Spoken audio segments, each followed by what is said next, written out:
Uma alegria, irmãos, a gente poder estar junto, né? Uma alegria poder partilhar a palavra de Deus, cantar os louvores, trazer as nossas ofertas, né? Ver os irmãos, né? E receber da parte de Deus, né? Aquilo que Ele tem para nossa orientação, que é a palavra dEle. A palavra é aquilo que sustenta, né? A nossa vida como igreja, né? Assim como o alimento sustenta o nosso corpo, a palavra é o alimento, né? Para a nossa alma. Da mesma maneira que se nós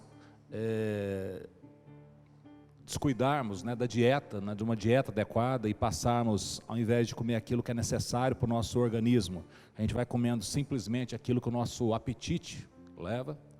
Da mesma forma, se a gente começar a abrir as nossas vidas para um punhado de palavra, que a gente vai achando bom, vai gostando, né? Da mesma forma como o nosso organismo, né, vai ter dificuldades, né, por conta de uma falta de uma dieta, né, balanceada, nutritiva, da mesma forma a nossa alma vai ficando abalada. Então, a disciplina vem de discípulo, né? Então, quem é disciplinado? Os discípulos, aqueles que convivem, né, com Jesus, aqueles que ouvem as palavras de Jesus.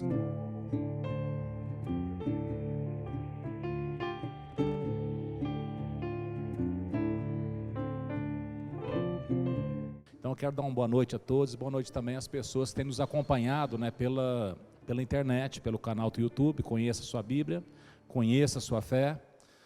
Nós somos não muitas pessoas aqui, né, mas durante 4 meses nós levamos para chegar a 100 inscritos no canal, né, e nas últimas 2 semanas nós chegamos a mais de 170, está chegando perto dos 200, né? Então nós agradecemos aqueles que têm inscrito, aqueles que têm compartilhado, têm feito os comentários, e o objetivo é repartir a palavra de Deus. Por quê? Porque a gente crê firmemente que não existe nada permanente que não seja a palavra de Deus. O céu vai passar, a terra vai passar, nós aguardamos um novo céu, uma nova terra, mas a palavra de Deus permanece para sempre. Nós somos instados também a não amar o mundo, nem as coisas que há no mundo, porque tudo que há no mundo, né, seja a concupiscência da carne, né, os desejos descontrolados os apetites do nosso corpo, né, a soberba dos olhos, aquilo que enche os nossos olhos, que nós queremos ter, e a soberba da vida, né, a vaidade, como muitas vezes nós vivemos, tudo isso passa. Mas aquele que faz a vontade do Senhor, esse aí permanece para sempre. Então o nosso projeto não é de viver os próximos 20, 30, 40 anos, mas o nosso projeto, o projeto que Deus tem para as nossas vidas é de nós vivermos o quê? Eternamente. Amém? De sorte que já não existe mais morte para a gente, existe um sono, não é? Que quando a gente dormir, a gente vai estar presente com o nosso Senhor Jesus. Então, por isso, essa prioridade, né, a respeito da palavra. E nós estamos numa série sobre a igreja, né, e essa série, então, nós começamos um livro de Atos, e estamos lendo, fazendo a leitura, e trazendo, né, para as nossas vidas, já que a palavra de Deus ela é uma só, né, os princípios, né, que nós precisamos para a nossa vida. Porque muitas vezes nós pensamos muitas coisas na igreja, a respeito da igreja, nós vivenciamos muitas coisas a respeito da igreja, mas o que é que Deus fala a respeito da sua igreja? Na série sobre Apocalipse, nós vimos que o Senhor Jesus, ele andava no meio das suas 7 igrejas. E hora nenhuma, nós vemos Jesus, tipo assim, isso aqui está bom demais, está tudo certo. Não, ele falava, isso aqui está bom, isso aqui não está bom, isso aqui eu odeio, vocês estão tolerando coisas que eu odeio. E ele vai falando com muita liberdade. Por que ele fala isso? Porque a igreja é dele, né? Nós vamos participar daqui um pouco, né, da ceia do Senhor. Ele comprou a igreja com seu precioso sangue. Então quando nós nos voltamos para o Senhor da igreja e ouvimos aquilo que Ele tem a dizer, nós estamos sendo atentos, né? Não é toda a gente que escuta a palavra de Deus. Tanto é que Jesus, quando falava, Ele fala assim, quem tem ouvidos para ouvir, ouça. Porque tem gente que já tem o seu projetinho prontinho, né? Então, que hora vai acabar, né, para falar aqui, e eu tenho aquele negócio para fechar amanhã, né? Eu preciso de uma bênção, né? E vai ter oração aqui que eu sei. né, e Deus vai abençoar, eu vou fechar o negócio. Isso está errado? Não, não está errado. Só que isso não é o melhor. O melhor é a gente ter um coração firmado na graça de Deus. O melhor é a gente fazer parte da família de fato, e não aproveitar só as benesses da família. Então é bom a gente participar tanto do bônus, como também do ônus, né? Então tem hora que nós somos abençoados, mas tem hora que nós somos o que? Os abençoadores. Tem dons que existem na igreja que me abençoa, e tem dons que eu não tenho, mas que existe na igreja e que eu sou abençoado pelo irmão que o tem. Amém? Então, Atos capítulo 4, toda a história aqui é no início, né, e tem a ver com a cura de um coxo de nascença, um homem de quase 40 anos, ou mais de 40 anos, e a história vai continuar, né, porque o que tinha acontecido para trás, você pode, quem não viu a mensagem, né, tá no canal, está lá, arrumadinho, né, o Atos capítulo 3, e eles haviam curado lá um homem, e aquilo tinha dado uma repercussão grande que continua aqui.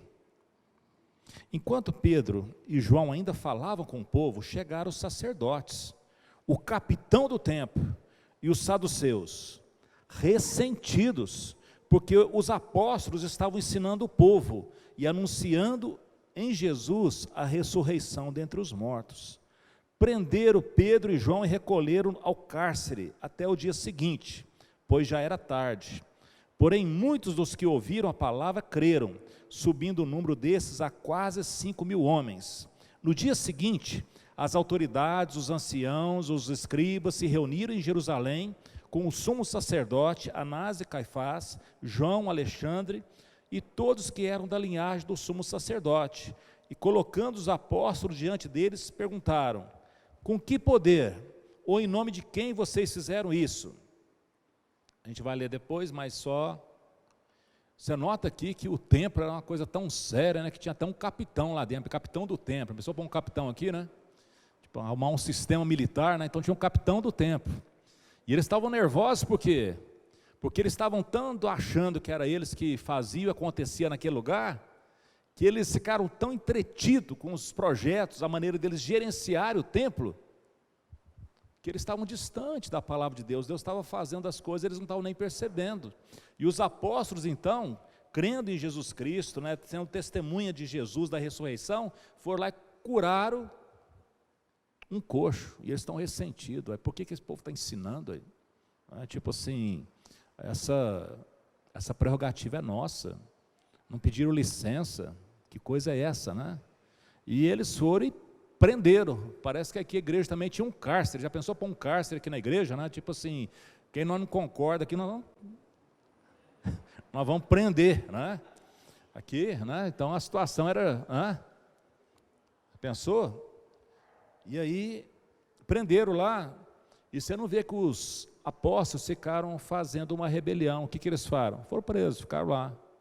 E no outro dia fizeram uma reunião, né, deu todo aquele murmurinho, e foram perguntar: escuta, com que autoridade que vocês estão fazendo isso? Em nome de quem vocês curaram? Tipo assim, que trabalho foi esse que vocês fizeram para fazer essa situação aí, né? Então esse é o ambiente. E aí, o apóstolo Pedro, cheio do Espírito Santo, diga assim comigo: cheio do Espírito Santo. Porque para falar com autoridade tem de ser o quê? Cheio do Espírito Santo. Às vezes está cheio de raiva, às vezes está cheio de ressentimento, às vezes está cheio de ideia, cheio de não concordo, não é? Mas aqui não era esse o caso. Mas cheio do Espírito Santo. O que estava acontecendo? Os homens, os líderes, eles tinham se distanciado. E Deus permaneceu ali. Como Jesus lá na sua igreja, lá nas 7 igrejas, ele permanece ali, independente da situação que as pessoas estavam ali. Mas não é porque Jesus faz vista grossa, é porque não chegou o dia da separação. Irmãos, essa palavra pode ser dura, mas ela é pura verdade. Vai chegar um dia em que vai haver uma separação. A separação entre o justo e o injusto, entre aquele que serve a Deus e aquele que não serve a Deus. Aquele até que se serve de Deus, mas não serve a Deus. Porque muitas vezes nós queremos nos servir de Deus, mas não queremos servir a Deus. Então, eles estão ali, e aí cheio do Espírito Santo, Pedro diz: autoridades do povo e anciãos. Ele não colocou em dúvida que eles eram autoridades. Autoridades do povo e anciãos, visto que hoje somos interrogados a propósito do benefício feito a um homem enfermo e do modo como ele foi curado, saibam os senhores e todo o povo de Israel, que em nome de Jesus Cristo Nazareno, a quem vocês crucificaram, a quem Deus ressuscitou de entre os mortos, sim, em seu nome é que ele está curado na presença de vocês. Esse Jesus é a pedra que vocês, os construtores, rejeitaram, mas ele veio ser a pedra angular, e não há salvação em nenhum outro, porque debaixo do céu não existe nenhum outro nome dado entre os homens, pelo qual importa que sejamos salvos. Uau! Não ficou criando motim. Na hora que foi dada a oportunidade, ele cheio do Espírito Santo, foi lá: o que está acontecendo aqui? Vocês querem saber o nome? O nome é aquele que vocês mataram. E é muita coragem falar isso, já estavam presos, falar isso para os camaradas, né? Então não questionou a autoridade. Então o que ele mostra aqui? Que a autoridade erra. A autoridade erra, pode errar aqui. Então essa questão de falar assim, que a autoridade não erra, não, quem não erra é Deus. A autoridade, enquanto está debaixo da autoridade de Deus, não erra. Mas quando a autoridade começa a inventar moda por si só, ela esquece que esse Jesus que foi crucificado, ele é simplesmente o quê? O rei dos soberanos da terra. Ele é rei de reis, ele é senhor de senhores. Mas nós não vemos isso. Porque nesse tempo, a coisa é movida pela fé. Quem tem fé, reconhece isso. Porque quando os olhos forem abertos e a realidade for exposta, aí todo o joelho vai se dobrar, toda a boca vai confessar, mas não quer dizer que todos vão ser salvos. Quem vai ser salvo? É aqueles que viram e creram pela, fala assim, fé. E o que fé é? Fé é crer naquilo que Deus fala. Quando você olha para a Bíblia e fala assim, não, mas isso aqui eu não gostei. Não é questão de gostar ou deixar de gostar. É aquilo ali, pronto. Ele que sabe das coisas, ele que criou o universo, ele que sustenta o universo. O soberbo, ele não sabe a hora da queda dele, está acontecendo agora, lá na Bolívia. Agora está acontecendo lá na Bolívia. Eu estava saindo, passei lá, vi, o pessoal estava com a televisão ligada lá, o sujeito no avião com o celular ligando, o quê? Fugindo. Acabou o reinado dele. Caiu. E a pessoa, o soberbo, ele não vê que está próximo à queda dele. O soberbo é aquele que fica inchado, e às vezes as autoridades aqui, elas estavam tão zelosas daquilo que elas estavam fazendo, que elas não perceberam quando o Senhor da história passou entre eles, e eles crucificaram o Senhor da história. É isso que o Pedro está falando. Assim, Pedro podia apontar no dedo? Não, Pedro tinha o seu currículo meio manchado, porque o Pedro tinha lá do que? Renegado Jesus 3 vezes. Só que o Pedro falava com isso, sabe por quê? Porque ele consertou com Jesus.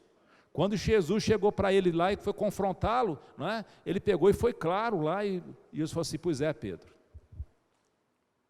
apacenta, cuida das minhas ovelhas. E o Pedro prontamente o quê? Mudou de opinião, parou de ser aquele sujeito que falador, que se achava o maioral, Jesus, se todo mundo te abandonar, eu aqui não te abandono.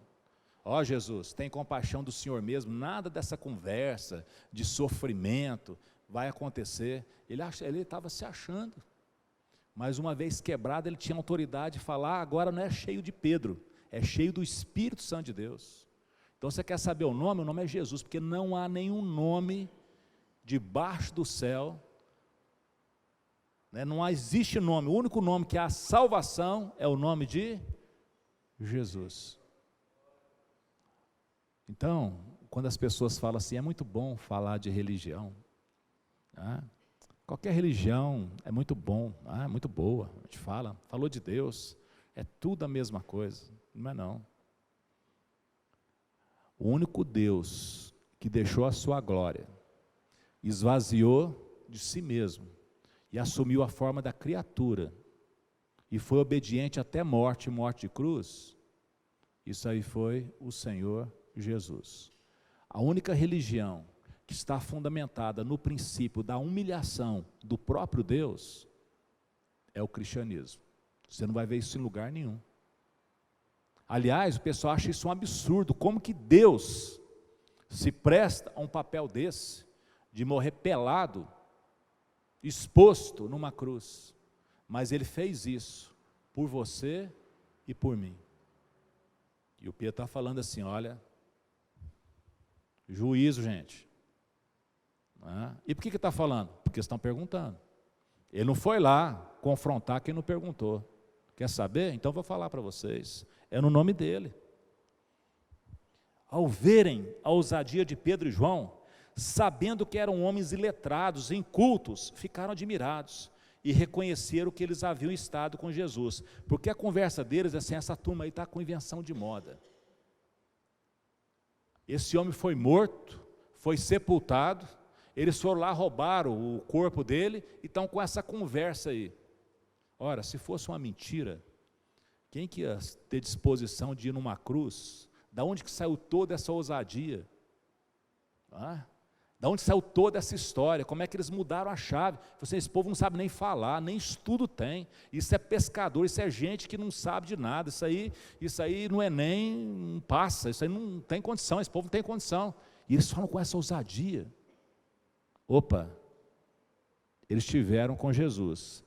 Bom, então agora é simples, né? Se eles estiveram com Jesus, é tudo verdade, vamos nos ajustar. Ajustaram? Porque tem uma encrenca que chama vaidade, soberba.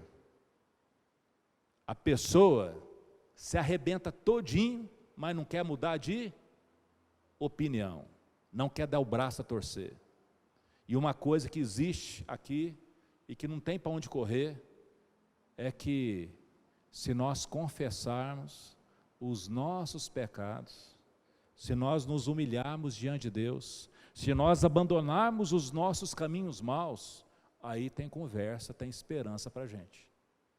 Mas não tem jeito de pular o processo, não tem jeito de achar que fazendo tudo errado vai dar tudo certo. Não tem jeito de achar que Deus vai nos engolir, que Ele vai fazer vista grossa com os malfeitos que nós temos feito na vida. Tinha uma igreja que era tão boa lá, Jesus fala assim, nossa, vocês são bons, vocês têm doutrina, vocês têm palavra, vocês têm discernimento, vocês batem o olho, sabe quem presta, quem não presta, sabe tudo. Mas eu tenho uma coisa contra vocês, vocês abandonaram o primeiro amor. E eu quero falar uma coisa, se vocês não arrepender, se vocês não mudar a maneira de pensar, eu virei até vocês e vou tirar o candeeiro de vocês. Eu vou remover o candeeiro desse lugar. Então, o que está sendo dito aqui? É tão fácil, porque é confessar, só confessar. Mas é tão difícil, porque precisa confessar. É tão fácil o reino de Deus, porque é só obedecer. Mas é tão difícil, porque precisa obedecer. É tão fácil, porque é só aceitar a vontade de Deus. Mas é tão difícil, porque eu tenho de jogar minha vontade fora. A minha aparência, né? A maneira daquilo que eu vendo para os outros, né? Aquilo que eu não sou, mas eu quero que os outros pensem que eu sou aquilo. Jesus é aquele que não olha a aparência, mas é aquele que sonda o que? O interior. Não é a gente que a gente canta? Aquele que conhece o nosso interior. Só que a gente, muitas vezes, né, se a gente não tomar cuidado, a gente vai na música, canta e acha que está resolvido. E se a gente for examinar a palavra de Deus, ele fala, olha, vocês têm uns cânticos bonitos a meu respeito, mas eu quero saber se o que sai da boca está coerente com aquilo que é a vida, é o coração. Então esse Pedro, que tinha um passado ruim, ele só negou Jesus 3 vezes.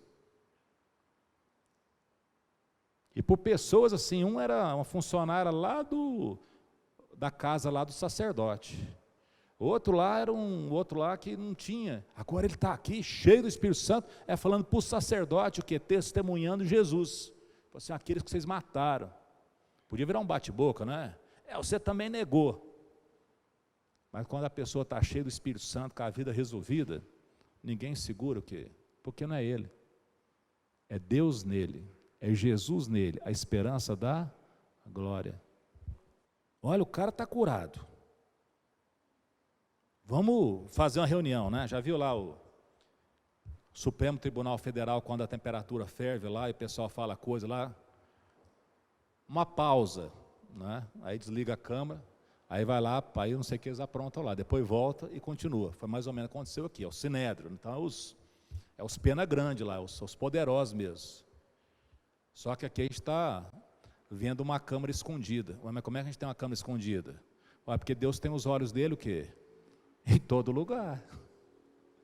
Não tem? Deus é aquele que sonda o profundo e escondido.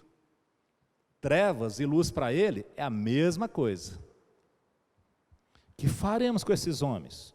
Pois todos os moradores de Jerusalém sabem que um sinal notório foi feito por eles, e não podemos negar. Mas, para que não haja maior divulgação entre o povo, né, sature aí as redes sociais com essa conversa, vamos ameaçá-los, para não falarem mais neste nome, a quem quer que seja.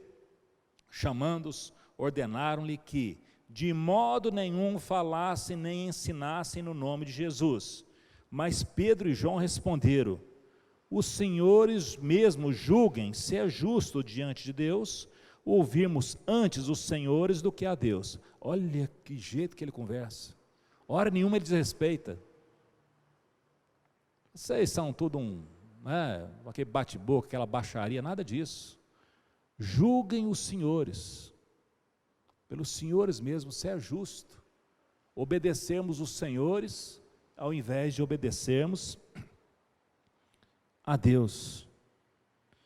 Pois nós não podemos deixar de falar das coisas que vimos e ouvimos. Depois, ameaçando-os ainda mais, os soltaram, não tendo achado como os castigar, por causa do povo, porque todos glorificavam a Deus pelo que tinha acontecido. Ora, o homem em que tinha sido operado esse milagre de cura, tinha mais de 40 anos de idade. Ele tinha problema desde nascença, era algo inegável. E eles não foram lá fazer um show, falar assim, vamos curar para criar um montinho, vamos criar uma situação, não foi isso, foi algo que Deus fez em benefício daquele homem, e as coisas foram tomando proporção, não foi algo planejado pelos apóstolos, mas diante da situação e diante da confrontação, eles foram firmes. E o que é triste é que os sacerdotes perderam a oportunidade. Eles preferiram se fechar na sua vaidade, na sua arrogância, na sua presunção, né, do que falar assim, puxa, crucificamos o Senhor da história, como outros fizeram. O que nós faremos? Tão simples, só isso. Tão simples. Lembra Jesus lá na cruz, a história que lemos, né? Claro que você não lembra, porque você não estava lá, né? Mas está aqui escrito, né? Um lá está querendo montar uma gangue, né? Ó Senhor, se o Senhor, um ladrão, que está do lado de Jesus, ó Senhor, se o Senhor tem o poder mesmo, o Senhor desce dessa cruz e salva a gente também. Ou seja, estamos juntos. Estamos juntos e misturados. Aí o outro ladrão, com consciência, com consciência, só isso. Escuta, fica quieto, nós estamos pagando o que nós devemos. Esse aqui nada fez, ele é justo. E sabendo da sua situação, ele só fala assim: Senhor, quando o Senhor estiver lá na sua glória, lembra de mim. Aí Jesus vira para ele e fala assim: é hoje mesmo você estará comigo no paraíso. Olha a facilidade. Ele passou na frente de todo mundo, rapaz. O cara era condenado, a ficha do cara era suja, era imunda. E ele chegou o quê? Juntinho com Jesus. É hoje mesmo que você vai estar comigo no paraíso. Olha o tanto que é fácil. Mas é difícil. Porque não deu para ele levar a vaidade dele junto. Ele não pôde se glorificar o quê? Dos erros passados. Às vezes a pessoa fala assim: estou livre, porque eu não estou na cadeia. Não, livre, você está na verdade. Porque tem a gente andando para cima e para baixo aqui que está preso. Porque o que liberta é a verdade. Se eu insisto em viver na mentira, mesmo indo e vindo, eu estou preso aos meus pecados. Uma vez soltos, Pedro e João procuraram os irmãos e lhes contaram tudo o que os principais sacerdotes e os anciãos lhe tinham falado. Ouvindo isso, unânimes, uma só voz, levantaram a voz a Deus e disseram: Tu, soberano Senhor, que fizeste o céu, a terra, o mar e tudo o que neles há, disseste por meio do Espírito Santo, por boca de Davi, nosso pai, teu servo. Aí ele cita o Salmo 2. Porque se enfureceram os gentios, e os povos imaginaram coisas vãs. Os reis da terra se levantaram, e as autoridades se juntaram contra o Senhor e contra o seu ungido. Porque de fato nessa cidade Herodes e Pôncio Pilatos, com gentios e gente de Israel, se juntaram contra o seu santo servo Jesus, a quem ungiste, para fazerem tudo o que a tua mão e o teu propósito predeterminaram. Agora, pois, Senhor, olha para as ameaças dele, e concede aos teus servos que anunciem a tua palavra com toda ousadia, enquanto estendes a tua mão para fazer curas, sinais, prodígios, por meio do nome do teu servo Jesus. Tendo eles orado, tremeu o lugar onde estavam reunidos, e todos ficaram cheios do Espírito Santo, e com ousadia anunciavam a palavra de Deus. Isso aqui é uma igreja em ação. Quando eles foram soltos, primeiro eles foram o quê? Compartilhar o que tinha acontecido. E uma vez compartilhado o que tinha acontecido, eles foram orar. E a oração não foi aquela oração assim: graças a Deus estamos livres, graças a Deus não estamos presos mais, nossa, que maravilha, vamos tomar cuidado, vamos ser mais discretos, porque a coisa está ficando perigosa para o nosso... Não, não foi nada disso. Unânimes, eles levantaram a voz e falaram, a oração é essa: tu, então aqueles lá são autoridades, são, mas agora vamos falar com o soberano. Tu, soberano Senhor, que fizeste o céu, a terra, o mar e tudo o que neles há, tu que disseste por meio do Espírito Santo, por boca de Davi, o Salmo 2, nosso Pai, teu servo. Então tudo você vê que está o quê? Na história. Não tem aquele negócio que a pessoa teve uma revelação aqui, chega aqui e domina todo mundo com a revelação que ela arrumou. É a história, é a palavra, é aquilo que Deus o que predeterminou. É tudo planejado, é tudo agendado. A vida não é improviso. Às vezes nós queremos forçar a barra com Deus para aquele improviso que é os nossos projetos. Mas vai ler o Salmo 139. Senhor, tu me sondas e me conheces. Tu sabes quando eu me assento, quando eu me levanto. De longe penetra os meus pensamentos. Esquadrinha o meu andar e o meu deitar. Conhece todos os meus pensamentos. A palavra nem chegou na minha boca. E o Senhor, parece um pai, né?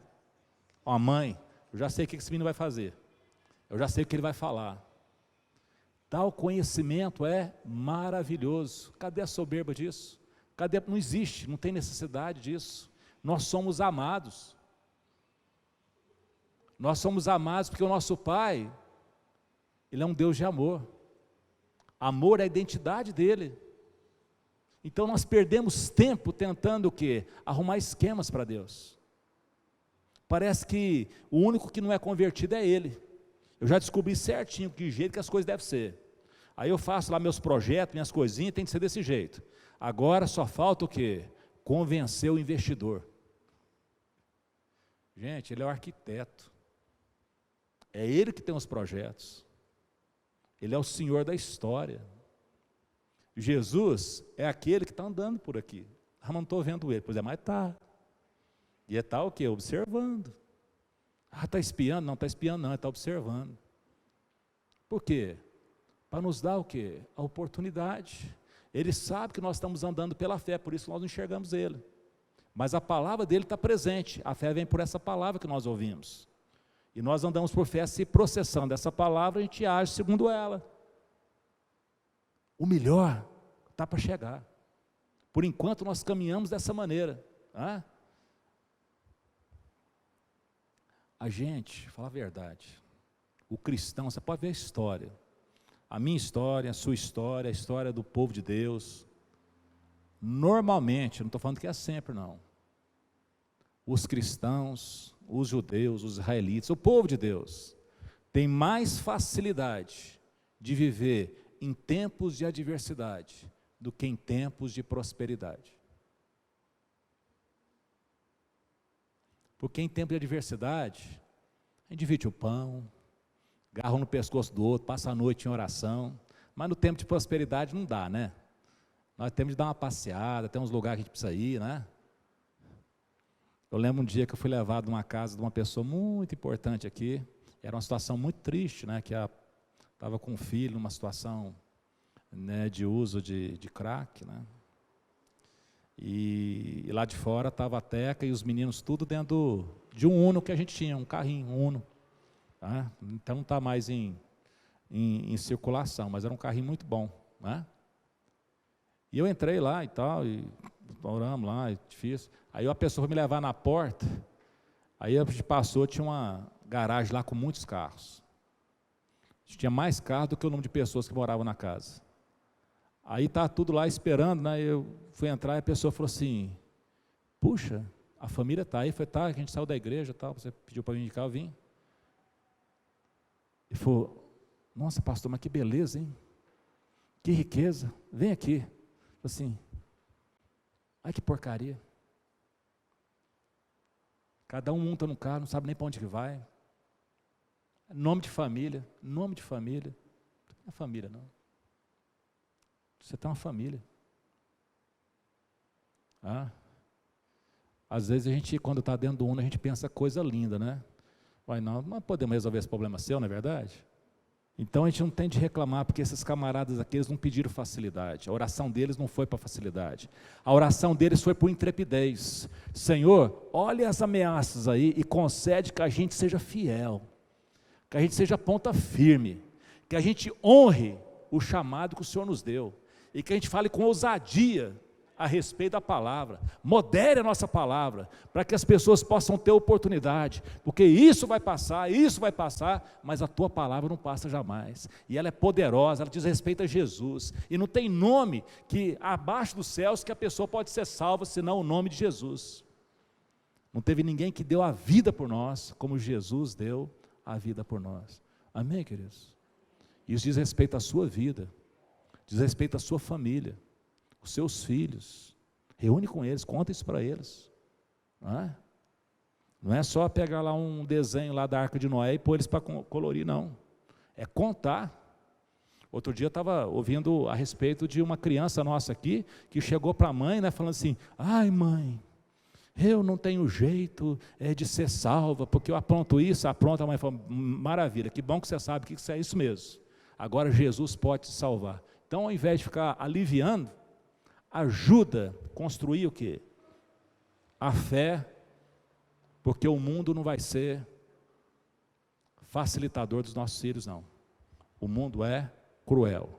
E o que vai manter os nossos filhos, e que vai trazer os nossos filhos, e que vai fazer com que a coisa aconteça, é a semente que foi semeada no coração deles. Não é a coisa externa. Às vezes nós pais temos a tentativa de querer facilitar a vida dos filhos. Nós devemos ensinar os nossos filhos. Você acha que está ruim? ainda ninguém aqui foi preso. Ninguém aqui foi jogado aos leões. Tá? Mas pode acontecer. E se a gente não for fiel nas pequenas coisas, como que nós seremos fiéis nas grandes coisas? Amém? Eu falei de prosperidade, e Deus quer a nossa prosperidade. Mas ela não vem da gente ficar adorando a Deus. É Deus que pode honrar, né, o nosso trabalho, né, o nosso empenho. Ele pode dar isso. Porque esse negócio de achar que a prosperidade vem de adorar a Deus, deixa eu falar, o único cara que falou assim, ó, eu te darei todos os tesouros desse mundo, se prostrado me adorares, não foi Deus não, foi o Satanás. Então a gente achar que mágica, adorar a Deus para ser próspero aqui nessa terra, tem um caminho mais fácil, é só procurar o outro lá, se o negócio for aqui, mas o nosso negócio não é aqui agora, o nosso negócio é lá e além, e aqui agora pode ser dificultoso, pode não ser.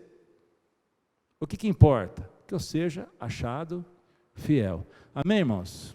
Amém? Que Deus possa nos abençoar, queridos. Que Deus possa nos direcionar. Né?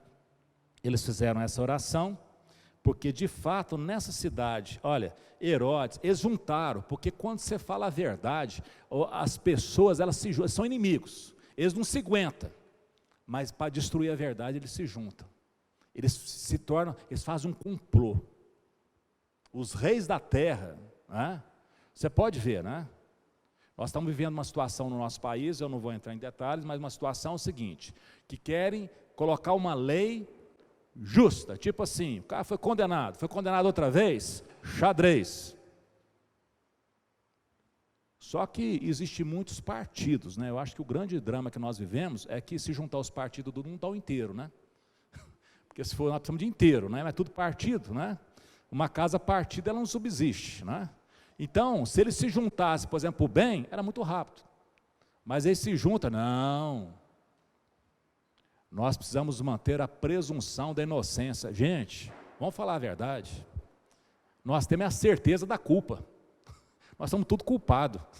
Nós precisamos de arrependimento, nós precisamos de remissão. Não tem ninguém inocente aqui, não. Eu tinha um professor, nossa, era difícil, né? Um professor de estruturas metálicas na universidade, e ele era maluco, ele queria que aplicasse pena de morte, tudo quanto é jeito. E toda aula ele tinha que gastar lá uns 10 minutos lá fazendo a defesa dele. E um dia eu falei assim, ô corintiano, para com isso. Né? Corintiano era o apelido do professor, né? Para com isso. Ele falou assim, por que, seu Tércio? Foi o corintiano. Vai morrer um inocente com esse negócio aí de pena de morte que você está arrumando aí, ó. Falei, seu Tércio, só pode ter certeza que inocente não morre não. Pode morrer um menos culpado, mas inocente não vai morrer porque não existe inocente.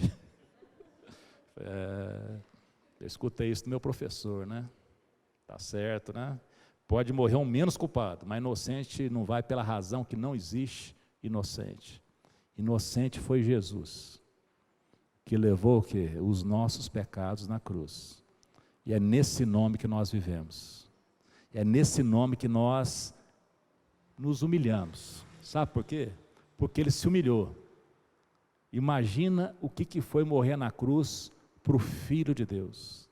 Imagina o que foi a vida de Jesus, o único Filho de Deus, o único herdeiro, passar por tudo que passou, para quê? Para ter com quem dividir a herança. Para que com quem dividir o Pai. E gente da nossa laia, imagina, só Ele. Então quando nós cantamos, nós devemos cantar com a boca cheia mesmo, com o coração firme. Por quê? Porque Ele é digno de toda honra, de toda glória, de todo louvor, porque Ele deixou a sua glória e por amor desceu até nós, repartiu a sua vida, foi morto, crucificado e sepultado, ressurgiu ao terceiro dia, e hoje Ele está lá centrado à destra do Pai. Quando Ele chegou no céu, Ele já começou a colocar em ordem o céu. Que isso? O céu precisava colocar em ordem? Precisava. Tinha gente revoltada lá. Você vê lá no Apocalipse 12, o que é que Ele chegou lá? Quando Ele chegou lá, houve uma guerra no céu. Miguel com seus anjos partiram para cima do dragão e dos seus anjos e o expulsaram de lá. E essa turma caiu aqui na terra cheia de cólera, porque viu que o espaço está diminuindo e que o tempo é curto. Então nós não vivemos num mundo neutro. Não tem jeito de nós colocarmos a nossa esperança, porque depois, se você vê a continuação, isso está tudo também lá no canal, se quiser ver, está lá a explicação, Apocalipse 12, 13, fala que ele foi lá, o dragão quando chegou aqui, ele foi lá e chamou aliados. Uma é uma besta que veio do mar, e descreve claramente, como em Daniel, que são os governos terrestres, a maneira como o governo, ele é inimigo da igreja, seja perseguindo a igreja, seja adulando a igreja. Ora ele persegue com violência, e ora ele persegue dando coisas, né? Às vezes chega e fala assim, nós estamos aqui para te ajudar, nós vamos dar alguma coisa para você, e aí você fica o quê? Devendo coisa. Um dia um chegou aqui, queria dar um terreno. Eu falei, mas para que você quer dar um terreno para a igreja? Eu falei assim, não, mas quem que vai dar o terreno? É você? Não, eu falei, não, é o Uberaba. Eu falei, mas a fé é nossa. Quem tem de pagar a conta é o povo de Uberaba? Por que a gente quer essas benesses? Se eu acredito, não é? Não tem oportunidade, a gente vem e traz aqui. Ou então procura saber a conta da igreja, coloca lá o compromisso, o investimento. A fé é nossa. Agora a gente vai viver o quê? Apoiado em benesses. Então lá mostra claro, o outro inimigo não é o governo, é a falsa religião. A religião sedutora, que me entrete, mas não me converte. E o último inimigo, que são 3 aliados, é a Babilônia. É o mundo dos prazeres. Então, uma besta persegue, a outra seduz, e a Babilônia distrai com os prazeres. E Jesus Cristo salva, Ele é o mesmo hoje, ontem e será para sempre. Então, para a gente só resumir, para não ficar tudo solto, né, o que nós aprendemos aqui? Nós somos chamados a crer no Evangelho e a pregar o Evangelho. Nós somos chamados a deixarmos, né, a nossa pose, a nossa vaidade, e arrependermos dos nossos pecados. Reconhecer o quê? O que é verdadeiro. Porque Deus não vai jogar na nossa cara. Ele vai nos tratar o quê? Como um pai se compadece quando vê o seu filho procurando acertar na vida. Pode ter feito muitas burradas, mas ele quer acertar, o pai está junto com ele. E Deus está junto conosco. E Ele está junto conosco até o fim. Amém? Que Deus possa abençoar a sua vida, né? Abençoar a minha vida. Amém? Glória a Deus.